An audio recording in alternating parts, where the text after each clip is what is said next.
Hi! இன்னைக்கு வந்து ஒரு காப்பர் போ, ரோஸ் ஃப்ளவர், பீட்ஸ் இவ்வளவும் யூஸ் பண்ணி ஒரு பியூட்டிஃபுல்லான ஹேர் போ எப்படி பண்ணுறதுன்னு பார்க்கலாம். முதல்ல வந்து நான் ஒரு டேப் எடுத்து இந்த காப்பர் போவோட ஒரு எண்டில் வந்து அதை அப்படியே பேஸ்ட் பண்ணி கொடுக்குறேன். இதில் வந்து பீட்ஸ் வந்து நம்ம கோர்த்து எடுக்க போகிறோம். அப்போ இதே மாதிரி டேப் போட்டினோன்னா அது வந்து அந்த பீட்ஸ் எல்லாம் அப்படியே செட்டாக இருக்கும், வெளியே வராது. அதனால தான் அந்த டேப் போட்டுறோம். அது மட்டும் இல்லை, குழந்தைகளோட அந்த அதோட சைடில் வந்து இது வந்து வலிக்காமல் கொஞ்சம் நீட்டாக இருக்கும். அதுக்காகவும் தான் இந்த டேப் வந்து நம்ம ஒட்டிக்கிறோம். இனி வந்து அந்த காப்பர் போர்டை நெக்ஸ்ட்டு சைடு வந்து ஒவ்வொரு பீட்ஸாக எடுத்து கோர்த்து கொடுக்கணும். நான் வந்து இந்த ரோஸ் ஃப்ளவர் அந்த போவோட சென்டரில் வர்றது மாதிரி தான் கோர்த்து கொடுக்குறேன். வேணும்னா உங்களுக்கு அந்த ரோஸ் ஃப்ளவர் அப்படி சைடில் வர்றது மாதிரியும் கோர்த்து கொடுக்கலாம்.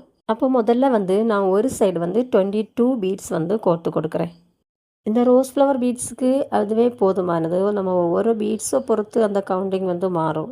இது வந்து ரொம்ப சீக்கிரமாக பண்ணக்கூடிய ஒரு போ தான். இது வந்து முதல்ல நம்ம கோர்த்து பார்க்கணும். 2 சைடும் கரெக்டு பீடு வர்றது மாதிரி இருந்தால் தான் பார்க்க அழகாக இருக்கும்.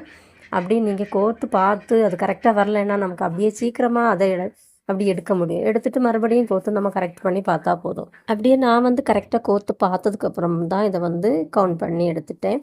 அப்படி பார்க்கும்போது முதல்ல ஒரு சைடு 22, நெக்ஸ்ட்டு சைடு 22, சென்டரில் வந்து அந்த ரோஸ் ஃப்ளவர் அவ்வளோ வர்றது ரீதிக்கு தான் கோர்த்து கொடுக்குறேன். அப்படியே ஒரு சைடு 22 பீட்ஸ் கோர்த்ததுக்கு அப்புறமா நம்ம ரோஸ் ஃப்ளவர் வந்து கோர்த்து கொடுக்குறோம்.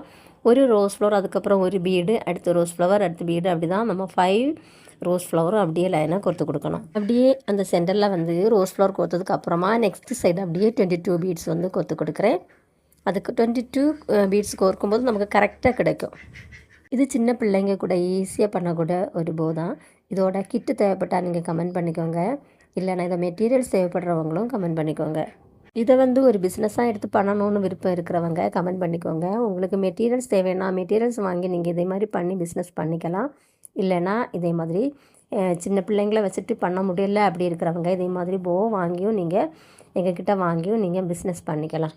இந்த போ மட்டும் இல்லைங்க, சென்டர் கிளிப், அலிபிகேட்டர் கிளிப், ஆங்கிலெட்ஸ், ப்ரைஸ்லெட்ஸ் எல்லாமே நம்மக்கிட்ட அவைலபிளாக இருக்குது. அதே மாதிரி நம்ம இப்போ கோர்த்து முடித்ததுக்கப்புறமா நெக்ஸ்ட்டு சைடு நம்ம ஃபுல்லும் வந்து கோர்த்து கொடுக்குறோம்.